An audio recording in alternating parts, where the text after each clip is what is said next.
Krishna everyone, good evening. সবাই কেমন আছো? আশা করছি ভালোই আছো। তো প্রতিদিনকার মতো আমি তোমাদের মধ্যে নতুন আরেকটা ভিডিও নিয়ে চলে এসেছি। তো আজকে সারাদিন বাড়িতেই ছিলাম, আর বাড়িতে থাকলে তো আমার মানে এমন একটা দাল যে সব কাজ আজকে একদিনেই করতে হবে। তো সকাল সকাল ঠাকুরের পুজো আদি করতে হবে। পুজো করেই ভাবছিলাম যে বাদবাকি কাজগুলো ছাড়বো, তো তার মধ্যে আবার রান্নার চাপটা মাথায় চলে আসলো। যাই হোক, সকাল সকাল অর্চনটাও হয়ে গেছে, এদিকে রান্নার জন্য রান্না বসিয়ে দিয়েছি ঠাকুরের। আজকে ভাবতে ভাবতে মানে বাড়ি থাকলে একটা কী হয় যে কী রান্না করব কী রান্না করব, এই করতে করতেই ভাবলাম যে অনেক দিন আগে মানে 3-4 দিন আগে একটা ইঁচড় এনে রেখেছিলাম। তো যাই হোক, আজকে ইঁচড় দিয়ে ছোলার ডাল করবো এটা ভাবলাম।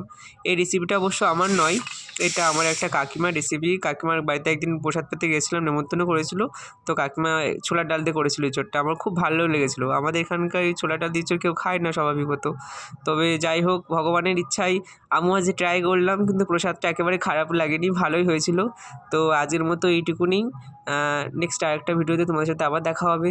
সবাই ভালো থেকো, আজকের মতো টাটা।